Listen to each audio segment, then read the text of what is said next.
여러분 안녕하세요. 화학테라 고수경입니다. 자, 드디어 이제 6월 평가원 시험이 끝났습니다. 그렇죠? 뭐 항상 하는 얘기지만 뭐 시험 보느라 수고 많았고요.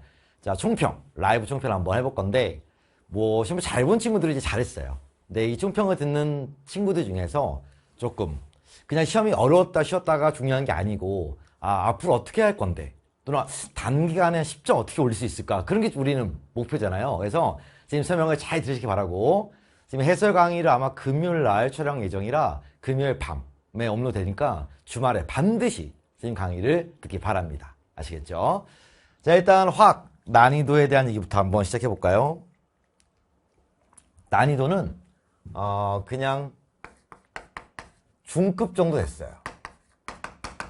근데 여기서 이제 그렇지 않은데 어려웠는데 엄청 그런 친구도 물론 있지. 근데 조금 더 설명을 하면, 내가 봤을 때 난이도는 이제 중급인데 학생들의 체감 난이도는 좀 더 높았을 거야. 이건 친구들마다 다르니까. 그쵸? 근데 그 이유가 있어요. 이게 출제위원이 예년에 평가원에 비해서 바뀐 것 같아요. 그래서 일단 첫 번째 이유는 문제에 데이터 주는데 문자가 너무 많아. 그죠? 굳이 이렇게까지 문자를 좋아하나? 17번 같은 문제는 문자가 A, B, C, D도 있고 M과 N도 있고 뭐 더 있다 뭐, 그죠? 그러니까 이게 더 어려워 보이는 거야 그냥. 또 하나, 자, 첫 번째 페이지에서 우리는 거의 빠르게 풀고 가잖아요. 근데 첫 번째 페이지에서 약간 새로운 뭐 몇 번? 가설 문제인데 몇 번이었어요? 3번이었죠? 4번이다. 4번에서 탐구 가설 나왔는데 요게 이제 농도에 관련된 문제거든. 그러니까 농도를 탐구를 했는데 그 얘기는 계산 좀 해줘야 되잖아요. 사실은 퍼센트 농도랑 몰 농도만 구할 줄 알면 사실 별거 아닌데, 근데 문제는 여기서 시간을 조금 쓰다 보면 뒤에서 이제 멘탈이 좀 흔들리는 거지. 다음 또 하나, 동적 표현 문제인데 콕을 열었어요. 그건 조금 사실은 별거 아니거든. 아무것도 아니었는데 그냥 그렇게 낸 것 뿐이야. 그러니까 유형 자체가 조금 처음 보는 게 많아서 어려워 보였던 겁니다. 그리고 이번 시험에서 가장 포인트 문제는 몇 번이에요? 17번이죠 무조건. 네. 그래서 1등급 컷은 아직 데이터가 안 나왔지만 선생님이 과감하게 한번 얘기해 본다면 내 생각에는 뭐 한 44, 45쯤 되지 않을까? 이렇게 생각을 합니다. 그 이유는 4페이지에 17번을 한 번에 쫙 풀기는 쉽지 않았을 것 같아요. 그러면 보통은 빨리 패스하고 넘어갔어야 되잖아요. 그죠? 근데 18번과 19번이 쉬웠거든요. 근데 친구들이 이제 이건 양적 계산이니까 이거 어려울 거야, 이것도 중하니까 어려울 거야 라고 생각해서 안 푼 친구도 있을 거야. 그치? 그래서 4페이지를 양적 계산과 중하를 이제 너무 킬러라고 해서 두려웠던 친구들은 쉬웠던에 불구하고 못 풀었을 수 있죠. 그러면 이제 점수가 안 나오는 거야. 이건데, 자, 일단 이번 시험에 거산 이 정도로 보는 거고, 좀 더 가면 단원별로는 뭐 당연히 고르게 냈겠죠. 그래서 1단원부터 뭐 5문제 정도씩 쫙 냈습니다. 그죠? 자, 중요한 건 요건데 이번 시험의 핵심 문항입니다. 보통 어려운 문제가 있고 이제 준킬러가 있고 킬러라는 게 있는데요. 이번 시험은 13번까지는 1번부터 13번까지는 약간 몸 푸는 문제가 되겠고요. 14번부터가 시작이었어요. 근데 14번의 동의원소 문제 기억나요? 표가 나왔고 역시 문자가 포함되어 있었죠. 근데 난이도는요, 물론 3점이었지만 난이도는 없었어요. 그냥 평상시 조금 어려웠던 동의원소보다는 더 쉬웠던. 그래서 난이도는 그냥 중정도 됐거든. 충분히 풀 수 있어요. 다음 중하 적정, 요것도 충분히 풀 수 있죠. 밀도도 나오지 않는 그냥 단순 적정이었단 말이야. PHPOH 이것도 문자가 포함되어 있죠. 하지만 별거 아니었거든. 그래서 중요한 건 뭐냐면 이번 시험은 이제 1번부터 13번이 있고 14부터 쫙 있다고 쳤을 때 냉정하게 한번 얘기해 볼게요. 만약에 이거를 다 틀렸어. 1번부터 13번까지 다 맞았어. 그러면 양적 계산 문제가 2점이었고 중화 반응이 2점이었다? 몰랐죠. 그래서 이걸 다 틀리고 나머지 다 맞으면 32점이 나왔던 시험지예요. 그죠? 근데 자 13번까지 무조건 다 맞고 그 다음에 여기서 뭐 찍어서 하나 맞추면 35점 간단 말이야. 이게 이제 기본 뭐 중위권 정도 친구들이 최소 이렇게 했었어야 되는 거고요. 그 다음 나는 좀 열심히 했다 라고 한다면 16번까지는 다 맞았어야 합니다. 시간이 모자란 그거는 나중 얘기잖아. 그죠? 16번까지만 다 맞아도 그러면 일단 40점이 되는 거잖아. 40점은 확보를 한단 말이에요. 근데 여러분 보시면 아, 첫 번째 페이지에서 실수, 그다음에 두 번째 페이지에서 이건 뭐야? 뭐 이럴 수도 있잖아요. 그게 여러분이 공부를 지금까지 어떻게 해왔냐를 보여주는 거야. 그래서 선생님이 좀 얘기하고 싶은 건 뭐냐면 항상 총평에서는 이제 수고 많았고 자, 6월 이후에 우리는 어떻게 공부해야 해 또는 방향 이런 걸 좀 제시했거든요. 근데 올해는 좀 바꿔봤어요. 뭐냐면 선생님이 이제 6월 평가원 이후 학습법에 대한 얘기를 해도 학생들마다 좀 다르잖아요. 그죠? 그래서 중위권, 중상위권, 상위권.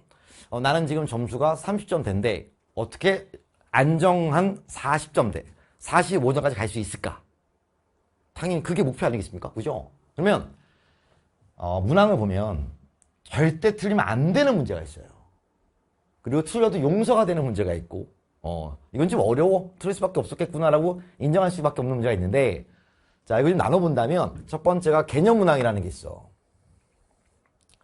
이걸 얘기한 적은 한 번도 없거든, 지금까지는. 좀 쉬운 문제이기 때문입니다. 이걸 개념 문항이라고 하는 이유는 이 문제들을 푸는데 시간을 많이 소비하면 안 됐던 문제란 말이야. 오케이? 근데 이런 데서 틀리면 절대 안 되지. 근데 만약에 선생님이 번호를 해놨거든요. 11번 전자배치라던가 주기적 성질의 주기율, 10번, 12번. 10번 같은 문제 푸는 건 이건 1분 걸리면 안 됩니다, 이거는. 알겠죠? 화학결합 이런 것들도 마찬가지죠. 이런 거 30초짜리란 말이에요. 분자 모양 이런 것들은 그냥 바로바로 풀어줘야 되거든. 막힘없이.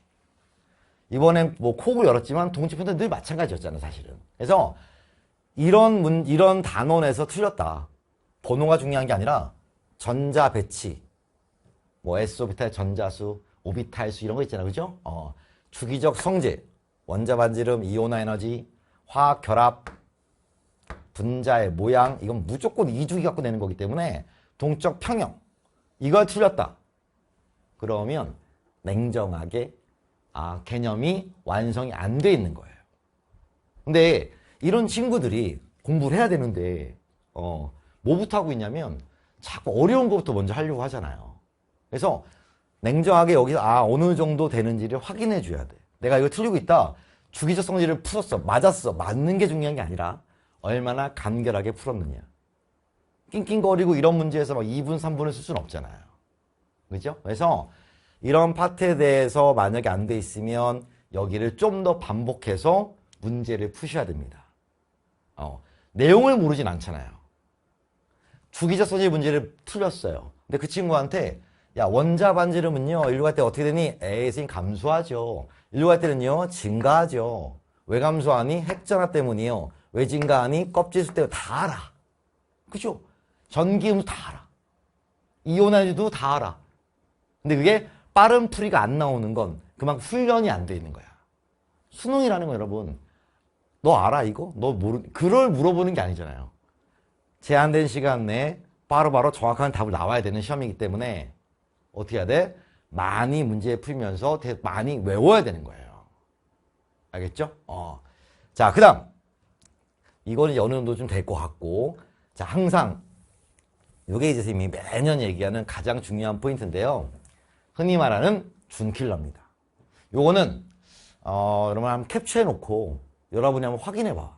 뭐냐면, 상위권, 최상위로 가려면 여기서 불편한 게 있으면 안 됩니다. 여기가 메인이에요. 여러분 중화반응 분석, 기체 양론 그게 메인이 아니야. 여기서 틀리면 4페이지에 푸는 그죠? 시간도 없을 뿐더러 그걸 맞다는 걸 여기 틀리면 점수도 안 나온다는 거예요. 바람 이게 뭐냐면 뭐 누적된 걸 볼 수는 없으니까 여러분은 이제 올해 몇 번 봤어? 3월에 봤고 5월에 봤고 6월에 봤죠. 그죠? 자, 3월에 나왔던 문항 번호예요. 시험지는 가지고 있나요? 그래서 만약에 맞았으면 이렇게 한번 표 체크를 해봐요. 아, 이건 내가 틀렸었어. 이거는 틀렸었어. 맞았었어. 맞았었어. 산화환원이 두 문제인 이유는 뭐예요?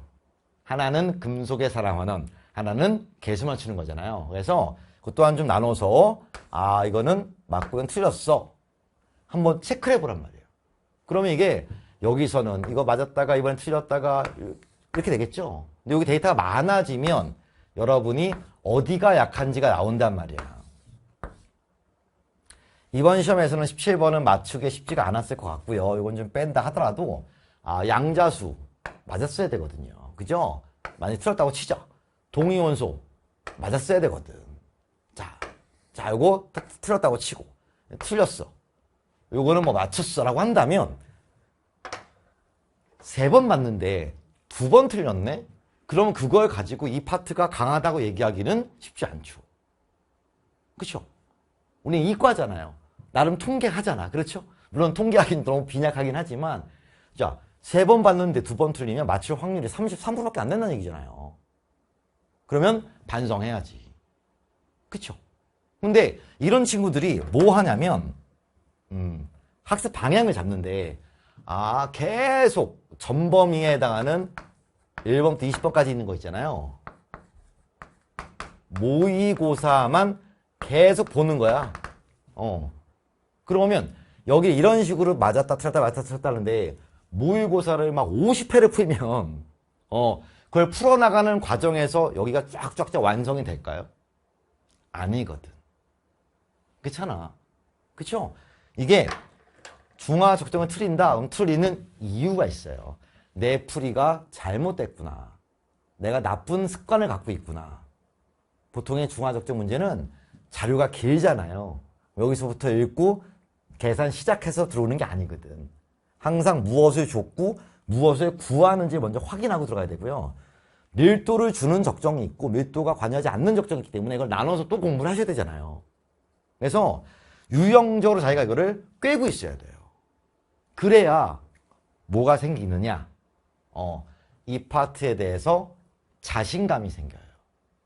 여러분, 이게 양적 계산 문제에 자신감이 있는 친구는 과연 있을 것 같아, 없을 것 같아?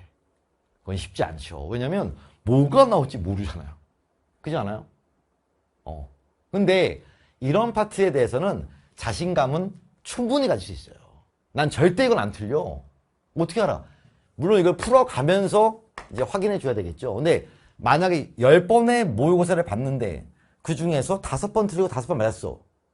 중화 적정을. 그럼 걔는 중화 적정을 잘하는 친구는 아니잖아요. 그럼 수업을 들어야 되는데 내가 뭐가 모자란지 나는 개념을 안다고 생각하는 거야.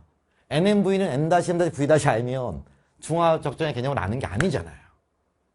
문풀의 포인트를 잡아야 되거든.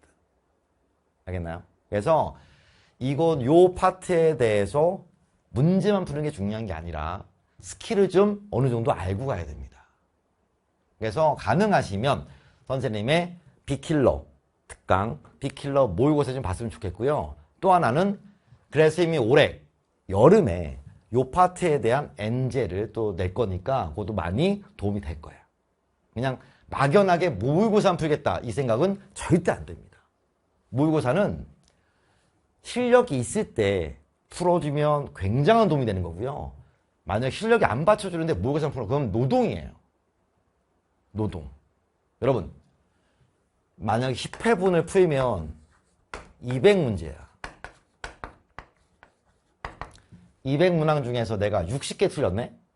그러면 한 회차 보면 엄청 많은 건 또 아니겠으나 그죠? 60개를 복습을 하고 다시 풀고 반복해서 여러 번 가져가기 위해서는 쉽지 않거든.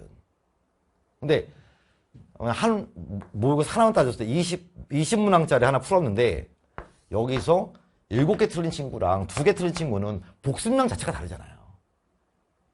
그리고 또한 걱정하는 친구가 있죠. 선생님 저는 풀이가 너무 느려서 이게 시간이 걱정이 되는데 제가 화학을 해도 될까요? 손 들어봐. 있거든. 근데 그런 친구도 이번에 한번 봐봐. 1번부터 13번까지 어땠는가? 내가 이거 틀렸다. 몰라서 틀렸나? 아니거든. 빨리 풀어야 된다고 생각하면 실수가 막 사방에 튀어나옵니다. 그래서 절대 그런 생각은 금기예요. 여러분이 만약에 수능장에서 문제가 좀 어려웠어. 18번까지 풀고 나머지는 손도 못 댔어. 근데 여기까지 다 맞았어. 그러면 그 시험은 잘 본 시험이에요. 알겠나요? 근데 보통 그렇지 않아. 19번, 20번 있었는데 일관성 있게 찍었다? 이거 맞았어요. 운이 좋았어. 근데 틀렸네? 근데 앞에서 이미 3개 틀렸네. 이게 현실이거든.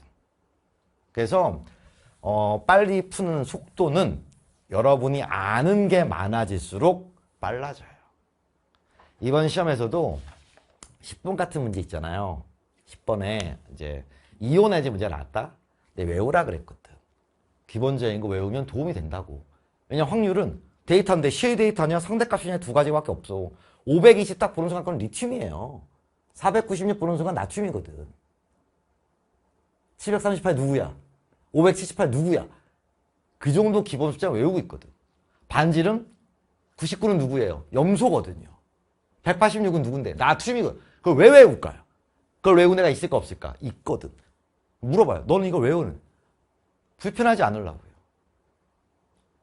중요하니까. 하도 많이 했으니까 외워졌을 수도 있고, 그쵸? 근데 수업 시간에 외우라고 했는데 저걸 외우는 건 미친 거 아니에요? 뭐, 그러지 않아. 그죠? 외우면 든든하거든요. 알겠나요? 그래서 이거를 여러분 것으로 가지고 가면 성적은 일단 45점 위에서 놓이게 돼 있어요. 선생님 믿으셔야 됩니다. 그리고 왜 자신감이 필요하냐면 동일한 문제를요. 집에 가서 풀잖아요. 그럼 또 잘 풀린다? 그쵸? 근데 현장에서는 문제 딱 읽었을 때 이게 뭐지? 라고 생각한다면 시야 자체가 확 좁아져 버려요. 그러면 풀 확률이 뚝 떨어지잖아. 자신감 있으면 시야가 열려요. 실수도 줄고. 알겠니? 요게 되면 그 다음에 이제 뭐 하는 거야? 이제 4페이지 핵심. 요즘에는 양적 계산 문제, 중화 반응 문제가 이번에 2점, 얘가 2점, 2점이었다는 건 좀 충격인데요, 사실은요. 그랬던 적이 없잖아요. 근데 양적 계산과 중화 반응은 예전에는 아주 옛날엔 이거 두 개가 엄청 어렵고 나머지는 좀 무난해서 일단 두 개는 버린다 뭐 이런 작전도 있었잖아. 근데 지금은 그게 통이 안 통. 절대 안 되죠. 그죠? 이번 양적 계산 문제 굉장히 쉬웠고 중화 반응도 굉장히 쉬웠거든. 굉장히는 뺄까요? 아무튼 꽤나 쉬웠단 말이에요. 제대로 공부했으면. 풀이 시간도 엄청 길지 않았을 거고요. 근데 요즘엔 기체 양론 파트에 힘을 많이 주는 좀 트렌드인 것 같아요. 그래서 20번의 양론 문제를 좀 배치하는 경우가 꽤나 있죠. 그잖아요. 그래서 자, 오히려 양적 계산과 중화 반응을 절대 버리지 마시고 포기하면 절대 안 되고 이거는 선생님의 유명한 강의 있잖아요. 킬러 특강. 근데 킬러 못 쓰게 해가지고 이름 바꿨잖아. CNR 특강으로 바꿨거든. 그래서 요 CNR 특강을 통해서 요 기체 양론부터 요 파트를 정리하고 여기에 난이도 꽤나 많은 상당히 있는 문제가 많거든요. 선생님이 좀 많이 넣어놨어요. 여기 한 120문제쯤 있는데 그 정도 같이 풀면서 여러분 것으로 가져가시면 됩니다. 그러니까 시험이 끝났어. 그럼 이제 나는 열심히 해야 되겠다라는 생각을 하잖아요. 근데 중요한 건 어떻게 열심히 할 건데 또는 얼마나 열심히 할 건데 뭘 세워야 돼요? 계획을 세워야죠. 그래서 만약에 좀 전으로 돌아와서 이렇게 있으면 내가 여러분이라면 알겠죠? 7월 달에 일단 지우고 일단 7월 달까지 pH, POH와 용액의 농도 중화 적정 요건 여름방학 시작하기 전까지는 끝내버리자. 이걸 왜 묶었을까? 이게 전부 다 농도 관련이거든요. 그렇잖아. 여기서 하나씩 지워가는 거야. 똑같은 20문제 풀 거야. 이거를 요거 하나 이렇게 푸는 것보다 요 사나워하는 문제만 20문제를 다시 풀어요. 그럼 다시 여러분이 눈을 뜬단 말이에요. 또. 공부는 그렇게 이 주제별로 하나씩 정면 돌파를 해 나가셔야 됩니다. 그러면 쉽지 않겠지만 아주 조금 재밌어질 수도 있어요. 뭔가 이루어지는 것 같은 느낌이 오니까. 알겠죠? 자, 다음 중요한 시험은 이제 9월 평가원 되겠고요. 그중간에 이제 방학이라는 중요한 시즌도 있고 해서 계획 빡세게 좀 세우시고 그죠? 열심히 한번 해서 9월에는 좀 더 좋은 점수를 가지고 만나길 바랍니다. 항상 선생님이 라이브 할 때 하는 얘기 여러분한테 항상 행운 있게 바라고 또한 잘 못 그리지만 네잎 크로바를 여러분한테 보내드립니다. 아시겠죠? 자, 6월 총평 마무리하고 시험 오느라 수고 많았습니다.